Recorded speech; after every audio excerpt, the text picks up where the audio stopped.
Shalom Jemaat Gereja BES, senang sekali kita bisa bertemu lagi dalam keadaan yang baik. Sebelum memulai ibadah pengtian minggu hari ini, saya akan menyampaikan beberapa pengumuman selama bulan Agustus. Gereja BES memiliki beberapa program yang sedang berjalan, salah satunya regenerasi. Melalui The Sealer dan Yes, Gereja BES bertujuan untuk melahirkan pemimpin-pemimpin muda yang takut akan Tuhan dan berjalan sesuai dengan visi Tuhan, sekaligus menjadi pemuda-pemudi yang berkarakter Kristus melalui program pelatihan dan bermisi agar menjadi berkat. Program yang kedua adalah Golden Bridge. Golden Bridge adalah sarana bagi kita untuk bertumbuh pada era digital kali ini. Di antaranya, channel YouTube Gereja BES telah mengupload lebih dari 1.300 video. Bapak Ibu bisa membagikan dan berlangganan untuk mendapatkan update video terbaru setiap harinya. Dan untuk jadwal kebaktian, Bapak Ibu bisa mengakses di Instagram resmi Gereja BES, yaitu @bestchurch.official atau melalui ewarta gereja. Selain dari channel YouTube, Bapak Ibu juga bisa mengikuti kebaktian online Metaverse yang diadakan setiap hari Kamis jam 7 malam waktu Indonesia Barat. Untuk kode ruangan bisa diakses melalui Instagram kami @bestchurch.official. Selain itu, Gereja BES juga hadir di platform TikTok yang berisi renungan singkat dan lagu-lagu yang bisa menguatkan iman kerohanian kita setiap harinya. Bapak Ibu bisa follow @bestchurch.id dan jangan lupa untuk membagikan kepada teman-teman atau kerabat agar menjadi berkat. Gereja BES juga mengadakan kebaktian secara online melalui Zoom. Mari kita akan bersama-sama berkumpul, berdoa bersama, mendoakan banyak orang, dan memuji Tuhan. Dan saya percaya ketika doa orang benar, bila yakin didoakan, besar kuasanya. 1-2 orang berkumpul, maka Tuhan berada di situ. Karena itu mari datangi dan nikmati doa malam bersama program Gereja BES setiap Selasa dan Kamis pukul 21.30 WIB. Tuhan Yesus memberkati. Ladies Devotion diadakan setiap hari Rabu pukul 19.25 waktu Indonesia Barat. Link Zoom dapat diakses melalui link ewarta Gereja BES. Bagi Anda yang rindu memberikan persembahan, perpuluhan, dan diakonia, dapat diberikan melalui scan barcode yang tertera pada layar. Sekian informasi yang dapat saya sampaikan. Mari siapkan hati dan pikiran kita untuk menyambut kebenaran firman Tuhan. Selamat beribadah dan Tuhan Yesus memberkati.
Yesus kau segalanya bagiku, Tuhan dan Rajaku.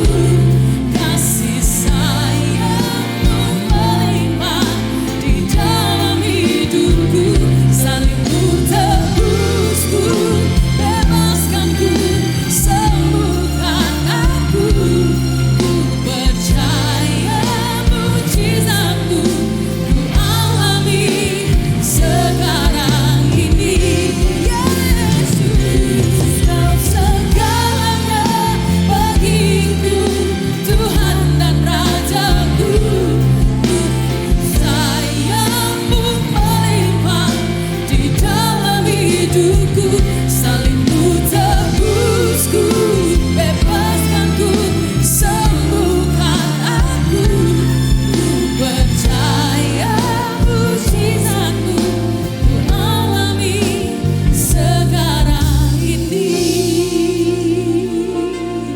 Berapa banyak tempat ini yang percaya mujizat Tuhan masih tersedia buat setiap kita?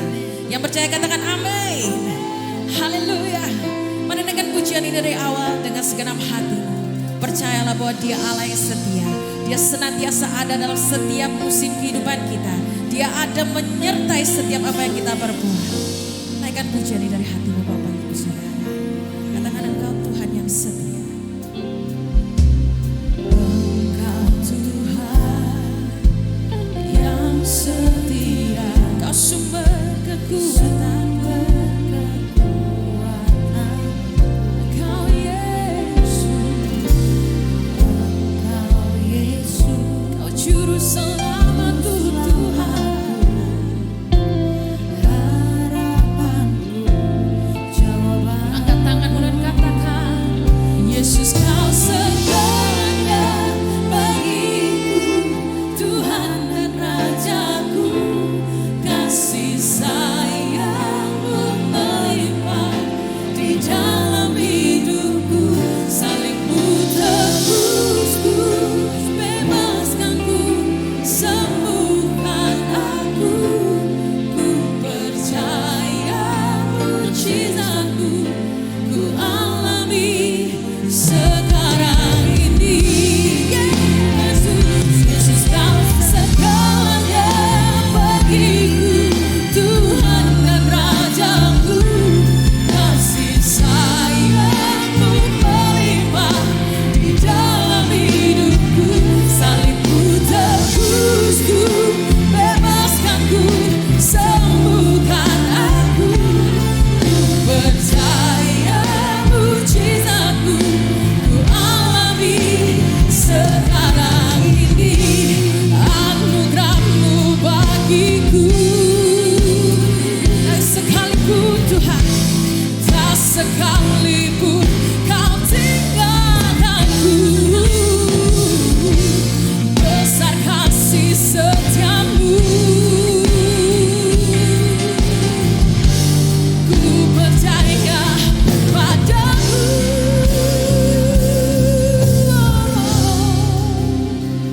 Yesus kau segalanya. Mari bersama-sama perlahan kita panggil berdiri Bapak Ibu Saudara. Amin. Kasih sayang-Mu melimpah di dalam hidupku, salib-Mu tebusku, bebaskanku, sembuhkan aku. Percaya mujizat-Mu ku alami sekarang ini. Yesus semuanya bagiku, Tuhan dan Raja.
Shalom, puji Tuhan saudara, hari ini kita akan merenungkan, membahas firman Tuhan tentang tumbuh dan juga bertumbuh dewasa.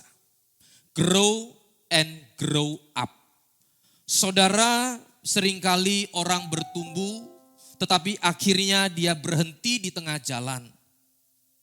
Dia sudah melayani, dia sudah pergi ke gereja, saudara, tetapi akhirnya dia berhenti di tengah-tengah jalan.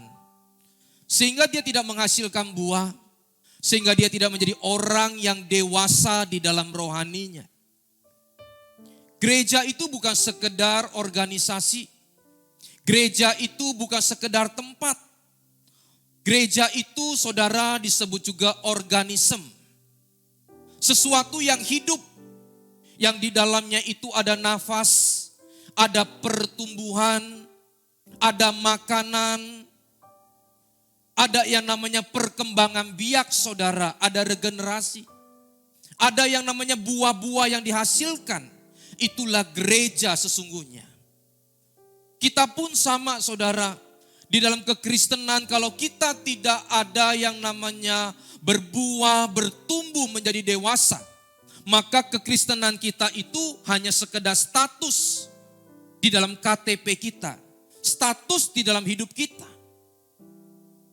Iman kekristenan, saudara, bukan berhenti sampai percaya saja, sampai dipanggil menjadi orang-orang percaya dan menjadi orang Kristen. Tetapi iman itu harus bertumbuh, harus berjalan, harus bergerak sampai menjadi orang-orang yang dewasa rohaninya. Kalau saudara ingat kisah daripada Abraham waktu Tuhan memanggilnya. Itu di dalam Kejadian 12. Tetapi saudara, di dalam Kejadian 22, Tuhan juga pernah memanggil Abraham, menguji Abraham, tetapi sudah beda, saudara, kualitas imannya. Di pasal 12, saudara, Abraham dipanggil dari negerinya, yaitu Ur Kasdim. Dia berangkat, Tuhan katakan, pergilah ke negeri yang akan kutunjukkan kepadamu. Dan engkau akan menjadi bangsa yang besar. Engkau akan menjadi berkat. Siapa yang memberkati engkau akan diberkati. Siapa yang mengutuk engkau akan dikutuk. Tetapi apa yang terjadi pada Abraham pada saat itu? Dia berhenti di Haran. Dengan siapa? Dengan keluarganya. Dia tidak langsung jalan, saudara. Dia berhenti dulu di Haran. Kenapa? Karena dia menunggu papanya Tera sampai meninggal dunia. Karena itu adalah kebiasaan orang Yahudi memang. Sebelum orang tuanya meninggal, saudara, mereka tidak boleh merantau. Mereka tidak boleh pergi jauh meninggalkan rumahnya.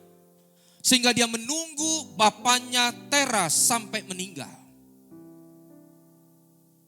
Di dalam Kejadian 12 juga mengatakan Abraham memang tidak diberikan tahu tempatnya. Tapi dijanjikan Tuhan bahwa engkau akan menjadi bangsa yang besar. Keturunanmu akan menjadi besar dan banyak. Sehingga Abraham berjalan, saudara. Tetapi di dalam Kisah pasal 22 di dalam Kejadian, waktu Tuhan memanggil Abraham, menguji Abraham, dia katakan, bawa anakmu yang tunggal. Persembahkan di atas gunung kepadaku. Apa yang terjadi pada Abraham?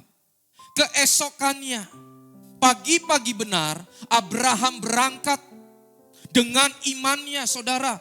Tidak pernah dijanjikan bahwa nanti di atas gunung, anakmu akan kugantikan dengan domba jantan. Tidak ada janji, tidak ada berkat, saudara. Tapi Abraham tidak pernah menundanya. Dia langsung berangkat keesokan paginya. Ini membuktikan, saudara, bahwa Abraham, bapa orang beriman, juga memerlukan proses di dalam imannya. Perjalanan 10 pasal. Di situ ada kejadian-kejadian saudara yang membuat imannya menjadi bertumbuh dan menjadi dewasa. Yang dahulu kalau dia berangkat saudara, tapi dia menunda-nunda. Tetapi waktu dia sudah menjadi dewasa, dia tidak lagi menunda-nunda. Tapi dia tahu bahwa ini adalah panggilan Tuhan, dia langsung meresponnya. Dan bahkan tidak ada janji pun, dia tetap berjalan. Hari ini saudara dan saya pun sama. Kita waktu mengikuti Tuhan boleh. Karena saudara dijanjikan Tuhan. Karena saudara menjadi sembuh. Karena saudara menjadi kaya. Karena saudara mendapat sesuatu daripada Tuhan. Tidak salah. Tetapi kita juga harus menjadi Kristen yang dewasa di dalam imannya. Hari ini kita akan melihat firman Tuhan di dalam Lukas 13. Ayatnya yang ke-6 sampai dengan ke-9. Kisah ini berbicara tentang pohon ara yang di tengah-tengah kebun anggur. Pohon ara ini saudara bicara orang-orang Israel yang bukan tulen. Orang-orang Israel yang mungkin saudara dia ada campurannya. Orang-orang yang bukan Yahudi. Pohon ara ini saudara juga bicara tentang kita. Orang-orang yang bukan asli orang Israel. Kebun anggur saudara itu bicara tentang gereja dan ladang pelayanan. Pemilik saudara itu bicara Bapa di sorga. Lalu ada pengurusnya di sana itu bicara Yesus dan Roh Kudus. Pohon anggur itu bicara tentang Israel tulen, Yahudi sejati. Mari kita lihat dulu firman-Nya di dalam Lukas 13 ayatnya yang ke-6 sampai dengan ke-9. Lalu Yesus mengatakan tentang perumpamaan ini. Seorang mempunyai pohon ara yang tumbuh di kebun anggur. Dan ia datang untuk mencari buah pada pohon itu, tetapi ia tidak menemukannya. Lalu ia berkata kepada pengurus kebun anggur itu, sudah 3 tahun aku datang mencari buah pada pohon ara ini, dan aku tidak menemukannya. Tebanglah pohon ini. Untuk apa ia hidup di tanah ini dengan percuma? Jawab orang itu, Tuan, biarkanlah dia tumbuh tahun ini lagi. Aku akan mencangkul tanah sekelilingnya dan memberinya pupuk kepadanya. Mungkin tahun depan ia akan berbuah. Jikalau tidak, tebanglah dia. Saudara, hal pertama yaitu bicara bahwa kita harus menyadari hidup adalah anugerah. Pohon ara itu adalah tanaman liar, saudara. Yang pada saat itu nilainya lebih rendah daripada anggur. Tetapi kenapa bisa di tengah-tengah taman, di tengah-tengah ladang kebun anggur itu ada pohon ara? Itulah saudara dan saya yang bukan asli orang Israel, yang bukan Yahudi sejati. Tetapi kalau boleh hari ini saudara menjadi orang percaya, itu menjadi satu anugerah di dalam kehidupan kita. Dari sekian miliar orang, Bapak Ibu, ratusan. Tapi hari ini saudara dan saya dipilih. Keselamatan yang hanya diberikan kepada Israel yang tulen, Yahudi sejati. Tetapi Tuhan buka untuk semua orang yang mau datang percaya kepada Dia. Itu sesuatu yang luar biasa. Anugerah itu tidak semua orang mendapatkan. Anugerah itu di dalam bahasa aslinya dikatakan grace, gracia, grasi. Yang hanya presiden berikan saudara, hak daripada presiden untuk membebaskan tawanan yang harusnya mati. Sama halnya saudara, kita yang harusnya binasa, tetapi kita dipilih dari sekian miliar orang, Dan kita diberikan keselamatan itu. Kalau saya boleh katakan di dalam bahasa Indonesia kerennya, sehari-harinya itu gerasi itu artinya gratis. Gratis itu bukan berarti murah. Gratis itu ada dua kemungkinan. Satu, kalau memang betul murah. Kedua, karena saudara dan saya tidak mampu membayarnya, maka itu digratiskan. Keselamatan saudara bukan usaha kita. Saudara dan saya harus menyadari, bahkan tadi saya sudah katakan, harusnya keselamatan itu yang diberikan kepada Israel dan Yahudi sejati, tapi itu diberikan kepada kita. Sehingga saudara, Paulus pernah mengatakan di dalam Roma 2 ayat yang ke-28 sampai dengan ke-29. Roma 2 ayat yang ke-28 sampai dengan ke-29. Sebab yang disebut Yahudi bukanlah orang yang lahiriah Yahudi. Dan yang disebut sunat bukanlah sunat yang dilangsungkan secara lahiriah. Kebiasaan orang Yahudi, saudara, umur sekian semua harus sunat. Ayat 29. Tetapi orang Yahudi sejati, saudara lihat, mereka bisa lahir dari suku Yahudi, bangsa Yahudi. Tetapi Paulus di dalam Roma dia katakan, tetapi orang Yahudi sejati ialah dia yang tidak nampak keyahudiannya. Dan sunat ialah sunat di dalam hatinya. Secara rohani, bukan secara hurufiah. Maka pujian baginya datang bukan dari manusia, tetapi datang dari Allah. Inilah privilege kita Bapak Ibu. Kita memang bukan keturunan dari bangsa Yahudi, tapi Paulus melalui tuntunan roh Allah di dalamnya, dia mengatakan, Yahudi sesungguhnya yang sejati, yang tulen, bukan dari keturunan Yahudi, yang tidak nampak keyahudiannya. Bukan bicara sunat, tapi sunat di dalam hatinya. Banyak orang bangga, saudara, kalau dia keturunan, ya, kisah ini juga cerita tentang Abraham, Ishak, lalu keturunan-keturunan yang lain. Tapi saudara, Paulus mengatakan keturunan yang sah, yang sejati itu dari Abraham, Ishak dan Yakub. Tetapi bukan secara lahiriah, tetapi secara iman. Mereka bisa mewarisi silsilah dari Abraham. Mereka bisa mewarisi saudara silsilah dari bangsa Yahudi. Tapi mereka tidak bisa pernah mewarisi iman daripada Abraham, jikalau tidak mengakui Yesus adalah Tuhan menjadi juru selamat. Itulah anugerah buat kita. Saudara mungkin melihatnya mudah, tetapi ini tidak mudah. Seringkali juga terjadi di dalam hidup kita.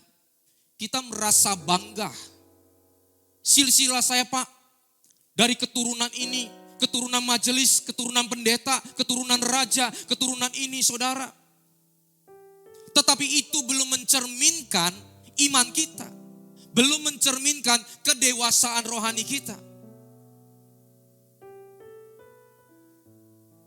Tapi hari ini Tuhan mau.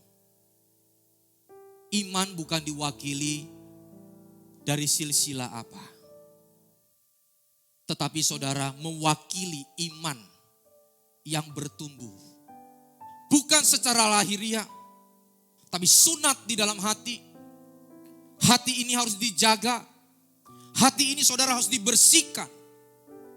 Hati ini yang harus selalu mengatakan bahwa Yesus adalah Tuhan. Hidup saya karena anugerah. Sehingga saudara dan saya tidak pernah menyia-nyiakan anugerah itu.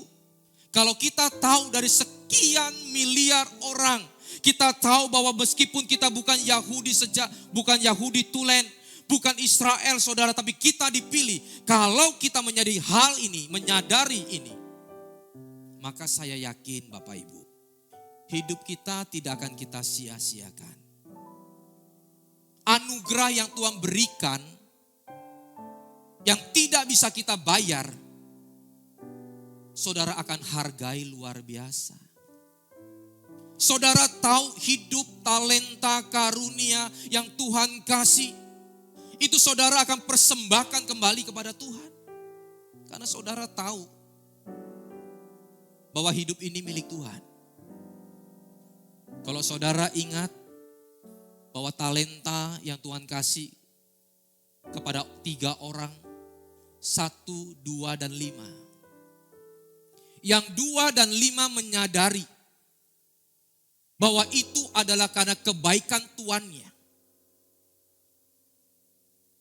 Maka dia kembangkan talentanya. Tetapi yang 1 saudara, dia malah komplain kepada tuannya. Tuan gak pernah menabur, tidak pernah menuai. Dan cuma memberikan aku 1 talenta. Sehingga dia menyia-nyiakan anugerah dari tuannya. Terserah Tuhan yang mau beri 1, 2, atau 5. Dia melihat kapasitas. Dia melihat kelebihan kita di mana. Tuhan yang akan berikan. Bukan soal jumlah Bapak Ibu. Tetapi bagaimana kita menyikapi bahwa ini semata-mata karena kebaikan Tuhan. Tetapi saudara lihat yang 1 talenta ini. Saat dia tidak menghargai anugerah dan kebaikan tuannya, maka tuannya katakan, ambil talenta itu, berikan kepada yang lain. Hari ini, jumlah orang yang selamat, itu Tuhan sudah tahu. Makanya waktu genap jumlah yang selamat, saudara, Tuhan datang kedua kali. Kenapa kalau hari ini Tuhan belum datang? Karena jumlah yang selamat itu belum genap, Bapak Ibu. Dan sedang digenapi. Kalau saudara orang yang menyia-nyiakan anugerah, artinya saudara kursi dia di sorga, rumah dia di sorga, tempat dia di sorga. Kalau saja dia menyia-nyiakan, kelak akan ditukar. Kalau hari ini saudara dan saya mengatakan, Pak, saya sudah selamat, sehingga saya boleh hidup seperti ini dan seperti itu, suka-suka saudara. Memang Tuhan tetap akan panggil kita. Tapi apakah kita menjamin bahwa kita meresponi itu? Orang yang mengatakan saudara, kalau hidup itu yang penting percaya, yakin kepada Tuhan, masuk surga lalu tanpa harus menjalani imannya dengan benar dan bertumbuh. Tidak sedikit Kristen yang saudara lihat di luar. Akhirnya saudara terhilang. Saya mau tanya, ini mohon maaf. Saudara tahu LGBT? Saya tidak sedang menghina orangnya. Saya sedang bicara tentang kuasanya yang gelap ini mengikat orang itu. Di Jakarta saudara sekarang lagi tren fashion Citayam Week. Bagus itu saudara. Tapi saudara juga lihat orang-orang di dalamnya beraneka ragam. Tapi saya mau katakan Bapak Ibu, seringkali orang mengatakan, Pak, LGBT itu kan orangnya gak mau. Saudara, di Amerika ada institut MIT, Harvard, Cambridge. Itu sangat terkenal. Dia melakukan penelitian kepada 500.000 orang. 500.000 saudara. Diambil gennya, diambil kromosomnya. Mereka mau meneliti apakah sesungguhnya di dunia ini ada kromosom atau ada gen yang mengandung LGBT itu. saudara tahu apa hasilnya? Tidak akan pernah salah firman Tuhan. Kalau Tuhan menciptakan manusia itu laki dan perempuan. Dan tidak ditemukan satupun dari laki-laki dan perempuan 500 juta orang itu yang ada gen atau hormon LGBT. Tidak ada satupun. Jadi dari sini kita bisa tahu. Jangan saudara dan saya mengatakan, Pak itu orangnya. Menurut saya bukan orangnya. Itu karena pergaulan macam-macam saudara. Karena trauma. Karena pernah mengalami sesuatu yang memang saudara harus dilayani, dibawa kepada Tuhan. Sehingga itu menjadi beres. Kalau saja kita tahu bahwa hidup ini adalah anugerah, maka saudara dan saya tidak akan pernah menyia-nyiakannya. Yang kedua di dalam ayatnya yang ke-7, hidup itu harus berbuah. Hidup harus berbuah. Di ayatnya yang ke-7 di dalam Lukas 13.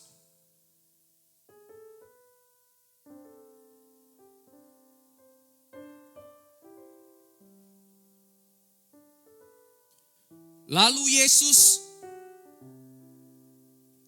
ayatnya yang ke-7.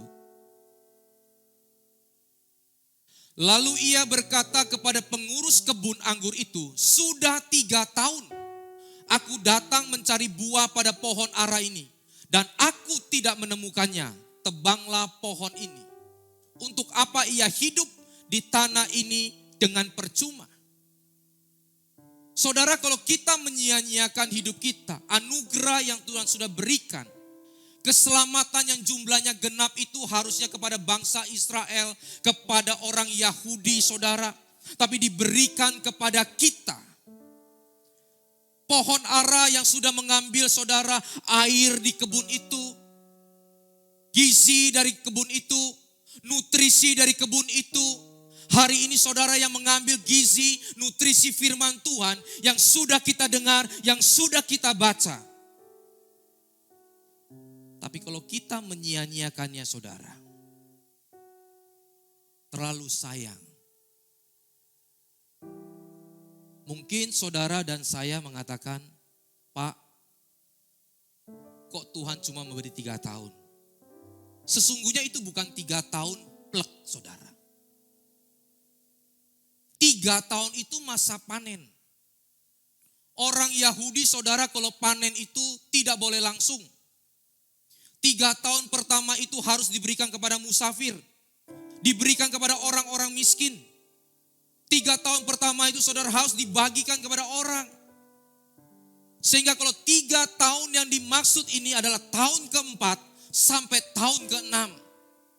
Itu pun kalau panen saudara jatuh gak boleh diambil. Supaya nanti yang di belakang, orang-orang asing, orang-orang yang kelaparan, boleh dia ngambil di tanah. Seperti yang dilakukan oleh murid Yesus waktu dia metik tanaman gandum. Itu bukan dia main petik asal punya orang, gak boleh Bapak Ibu. Kalau 3 tahun yang pertama diambil boleh. Kalau pada saat itu yang jatuh-jatuh diambil itu gak masalah. Jadi pada saat itu bukan mencuri. Tapi itu memang kebiasaannya boleh Bapak Ibu. Dan yang saya mau katakan, kalau Tuhan katakan 3 tahun ini, artinya sudah tahun ke-4 sampai ke-6.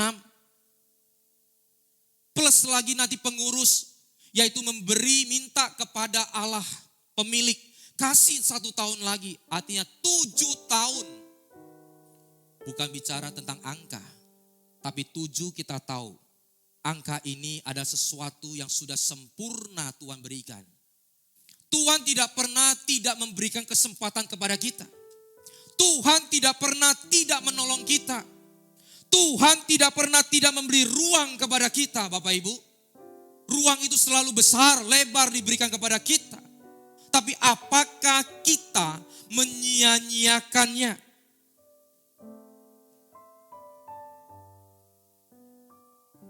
Jangan sia-siakan. Tuhan katakan, mana buahnya? Saudara, hari ini juga saya akan menyoroti buah tentang pikiran kita.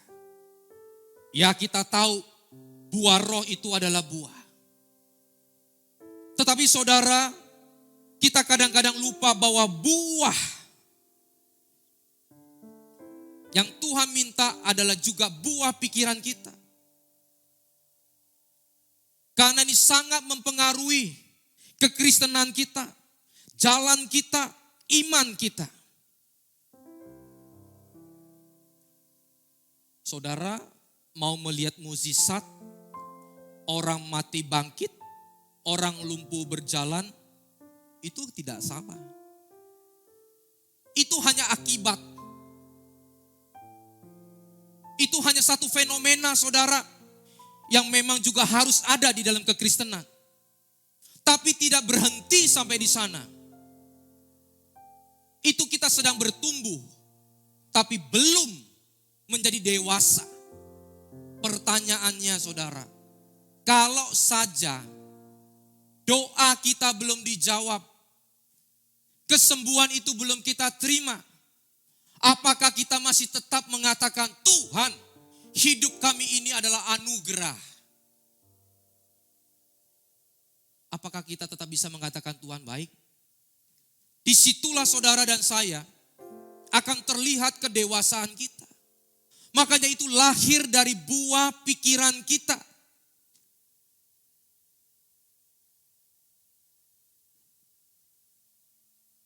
Kalau saudara ingat, di mana Petrus pernah Tuhan hardik, bukan orangnya, tapi apa yang dipikirkan oleh Petrus. Buah pikiran itu bicara tentang kehendak Tuhan. Bicara tentang apa yang Tuhan pikirkan. Bicara tentang hati Tuhan. Itulah yang Tuhan inginkan, Bapak Ibu. Kita lihat dulu firman-Nya di dalam Matius 16 ayatnya yang ke-22 sampai dengan ke-24.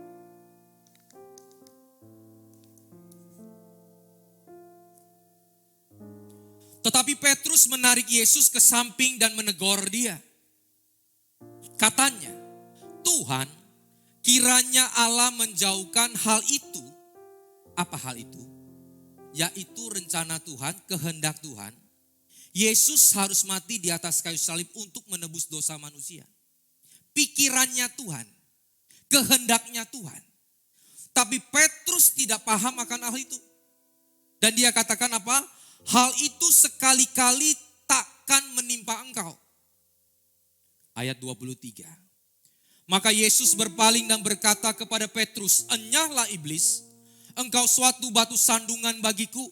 Sebab engkau bukan memikirkan apa yang dipikirkan Allah. Kehendak Allah itu adalah pikiran Allah.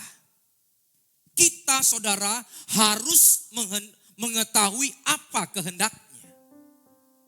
Sehingga salib itu bukan dipikir hal yang kutuk. Salib itu saudara bukan dipikir satu masalah. Tapi salib itu dipikir adalah kehendak Allah. Melainkan apa yang dipikirkan manusia. 24. Lalu Yesus berkata kepada murid-muridnya, setiap orang yang mau mengikut aku, ia harus menyangkal dirinya dan memikul salibnya dan mengikuti aku. Berapa banyak saudara Kristen mengatakan, ikut Tuhan gak usah pikul lagi. Yesus sudah pikul di atas kayu salib. Itu kalau bicara tugas Yesus menyelamatkan manusia, salibnya untuk menyelamatkan kita, iya. Tapi saudara ingat, Tuhan juga punya rencana atas setiap pribadi di dalam kehidupan kita. Ada salib-salib, artinya tanggung jawab yang Tuhan sudah tentukan di dalam hidup kita. Dan saudara dan saya wajib dan harus memikul dan menyangkal diri kita. Tapi seringkali orang gak mau saudara. Sehingga Tuhan katakan, enyahlah iblis, engkau memikirkan apa yang dipikirkan manusia. Daging saudara selalu mengatakan salib itu Tuhan sudah pikul, kita orang Kristen tidak. Ayat 24 tadi jelas. Kalau kamu mau mengikuti aku, pikul salib dan sangkal diri. Saudara tahu, Petrus ini baru saja loh, semangat luar biasa, mengakui Yesus adalah anak Mesias. Coba kita lihat di dalam Matius 16 ayatnya yang ke-15 dan 17. Baru saja saudara, dia mengatakan aku percaya bahwa Yesus adalah Tuhan. Keselamatan hanya datangnya daripada dia. Dia adalah anak Mesias. Tidak selang berapa lama kemudian, iblis menguasainya. Di dalam pikirannya. Sebab Matius 16 ayatnya yang ke-15 sampai dengan ke-17. Lalu Yesus bertanya kepada mereka, tetapi apa katamu, siapakah aku ini? Dari sekian banyak murid, beberapa di sana, yang langsung merespon itu adalah Petrus.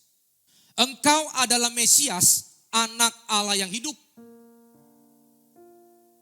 Kata Yesus kepadanya, berbahagialah engkau Simon bin Yunus, sebab bukan manusia yang menyatakan itu kepadamu, melainkan Bapakku di sorga yang menyatakannya kepadamu.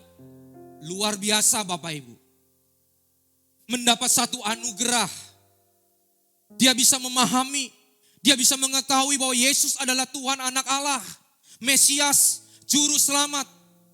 Tetapi tidak selang berapa lama kemudian, dia mengatakan, jangan sekali-kali engkau naik ke salib itu.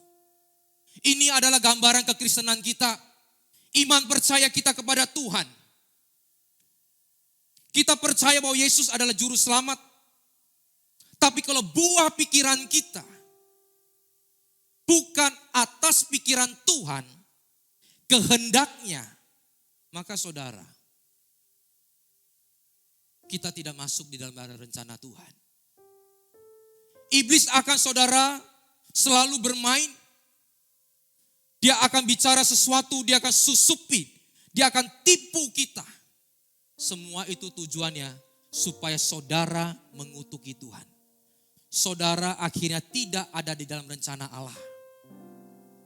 Kalau saja Tuhan mengatakan akulah jalan kebenaran dan hidup, tidak ada satu orang pun sampai kepada Bapa kalau tidak melalui aku. Saudara tahu bahwa Yesus adalah kebenaran. Kita tahu bahwa dia adalah objeknya. Tapi saya mau katakan, kalau kita tidak ada di dalam jalannya, di dalam pikirannya, kehendaknya, maka kita tidak akan pernah sampai pada tujuan.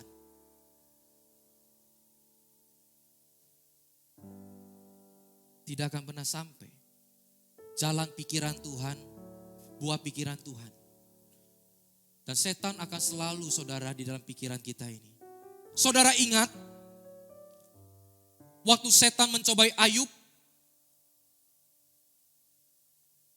dia katakan jelas saja Ayub kamu pelihara. Orangnya saleh, baik, dan memang karena ada berkat dia tidak pernah mengutuki engkau. Coba kalau kamu ambil anaknya, coba kalau kamu ambil hartanya, kamu ambil kesehatannya, masihkah dia akan mengakui engkau sebagai Tuhan? Masihkah dia tidak mengutuki engkau? Saudara, perkataan ini muncul kepada siapa? Kepada istrinya Ayub. Di dalam pikirannya, waktu mereka sudah kehabisan semuanya Bapak Ibu, perkataan yang sama, pikiran yang sama keluar dari mulut istrinya Ayub. Kutuki Allahmu. Hari ini saudara, iblis pun akan melalui pikiran kita. Sehingga anugerah yang kita terima, kita akan sia-siakan. Kita tidak akan berbuah. Kita tidak akan saudara mengerti kehendak Tuhan. Saya juga pernah mengalami, mungkin tidak separah Ayub. Mungkin saya percaya saudara dan saya semua pernah mengalami masalah. Saya masalahnya dulu narkoba. Lalu setelah sembuh saudara, ada lagi juga masalah di dalam pekerjaan. Ada. Setan mulai bicara di dalam pikiran kita. Dulu kamu hidup, mau kerja bagaimanapun, kamu bisa dapat. Tapi sekarang begitu ikut Tuhan, kok ada halangan, tantangan yang harus kita hadapi. Kerja harus mengikuti rambu-rambunya Tuhan. Saudara mohon maaf ya. Saya ini kan dulu kontraktor saudara. Sekarang juga masih semi lah. Ini kalau dulu kita ngukur bangunannya orang saudara. Dari sini ditarik ke sini. Misalkan ini 20 meter. Kita kadang-kadang saudara lewatin sedikit-sedikit. 21 meter. Tapi pertanyaannya kalau tanahnya 40 meter, 1 kali 40 meter. Kalau dikali sekian juta saudara, kita sudah berbuat bohong. Dan kita melihat, oh kalau orang ini gampang diajak ngomong-ngomong. Mungkin gak mengerti soal ukuran. Kita saudara hikmat yang kita pakai, cara-cara yang kita pakai, itu tidak pernah berkenan kepada Tuhan. Tapi sekarang gak bisa Bapak Ibu. Tapi Tuhan tetap pelihara. Apakah saya mengutuki Tuhan? Bagaimana saya berpikir seperti Tuhan berpikir? Akhirnya saudara, saya berpikir begini. Kalau saja waktu saya narkoba, satu hari waktu itu saya pakai 1 gram. Yang mungkin waktu itu saudara harganya cuma 500-600 ribu. Sekarang sudah hampir 2 juta. Dikali 30, 60 juta. Secara tidak langsung Tuhan sudah memberkati saya 60 juta. Ini kalau kita mau hitung-hitungan sedikit. Belum lagi saudara mengganggu kesehatan saya. Belum lagi mengganggu keluarga saya. Belum lagi mengganggu saudara pekerjaan saya, hidup saya. Dan saya hidup di bawah tekanan. Tekanan apa? Dikejar-kejar polisi toh. Kalau saja saudara dan saya mau coba berpikir buah pikiran kita, mengerti kehendak Tuhan, keinginannya Tuhan, maka saudara dan saya pasti bisa menghargai anugerah dari Tuhan. Yang ketiga, di dalam ayatnya yang ke-9, Lukas 13 tadi,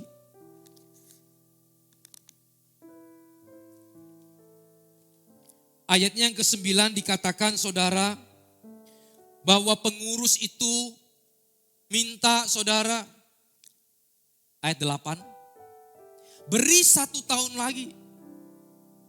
Itu bicara saudara bahwa Tuhan, Yesus, Roh Kudus selalu menolong kita.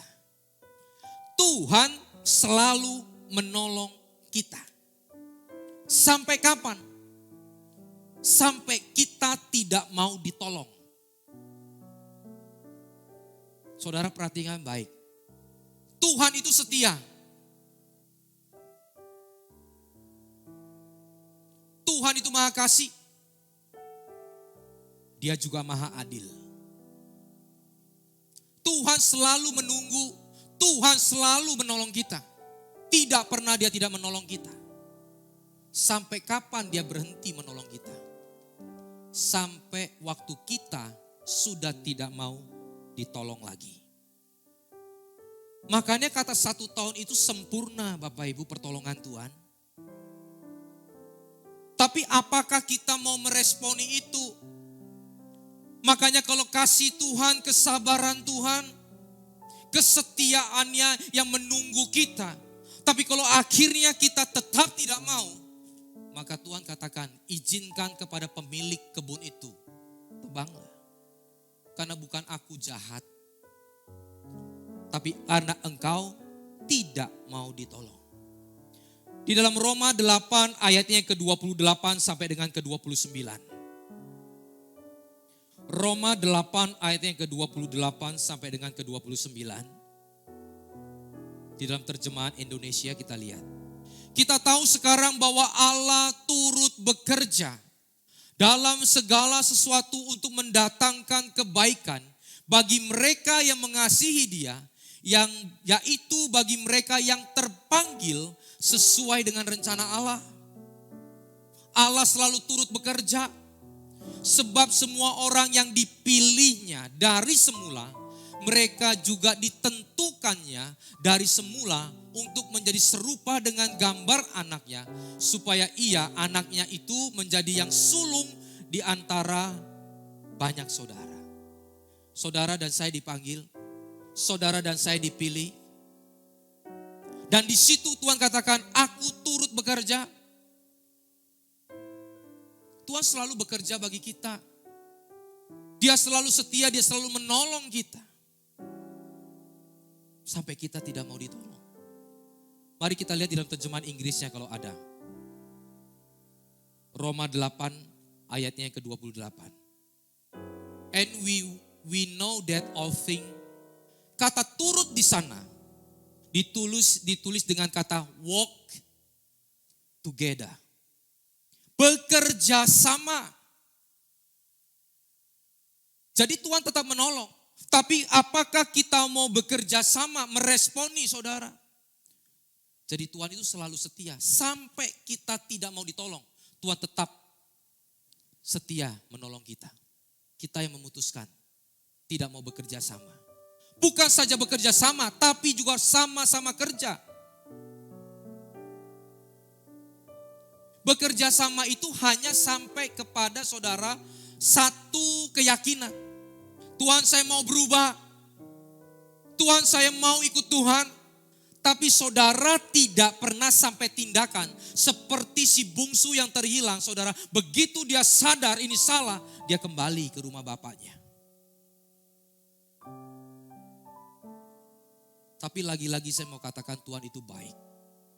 Ayat 29 di dalam terjemahan Inggris. Untuk menjadi serupa saudara. Untuk kita kembali kepada Tuhan.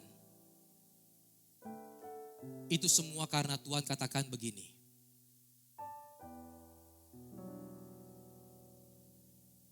Saudara lihat kata tanda di kurung tadi. Kata to be. Untuk menjadi. Untuk kita kembali. Untuk kita bekerja. Untuk kita datang kepada Tuhan. Untuk kita bertobat saudara. Itu bukan tuduh. Bukan saudara berusaha sendirian. Tapi ada Tuhan bersama dengan saudara. Ada Roh Kudus yang bersama dengan kita. Seperti kisah tadi saudara. Di mana pengurus yang bicara kepada Bapa. Beri dia kesempatan 1 tahun lagi. Di mana Roh Kudus Tuhan juga ambil andil di dalam hidup kita. Sehingga saudara bisa kembali. Itu semata-mata saudara. Tuhan yang menjadikan. Tuhan selalu menolong. Tuhan selalu setia. Sampai kapan? Sampai kita tidak mau ditolong. Hari ini hargai anugerah Tuhan. Mari bangkit berdiri, kita akhiri firman Tuhan. Hari ini kami belajar Tuhan. Bahwa hidup yang Tuhan sudah berikan adalah satu anugerah yang besar. Kami adalah orang-orang awam. Bukan keturunan dari para imam-imam. Kami bukan keturunan dari bangsa Yahudi. Kami bukan keturunan dari bangsa Israel. Tapi hari ini kabar gembiranya. Paulus mengatakan bahwa Yahudi yang sejati adalah bicara rohani. Sehingga saudara dan saya boleh diadopsi. Saudara dan saya bisa menjadi orang yang percaya. Sehingga jumlah yang genap bagi keselamatan itu menjadi bagian saudara dan saya. Hargai itu, jangan sia-siakan.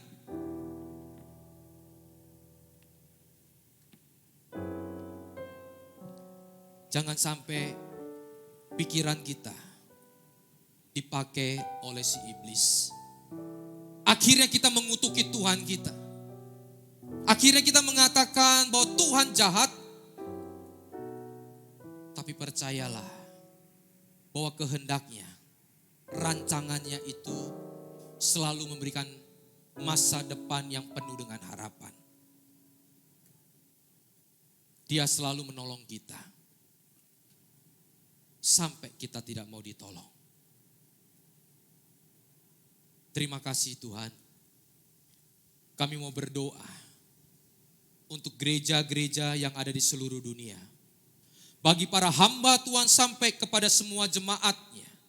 Kiranya Tuhan memberkati mereka semua supaya mereka menjadi berkat dan berdampak. Sehingga gereja di seluruh dunia dipenuhi oleh jemaat yang mencari Tuhan dengan tulus.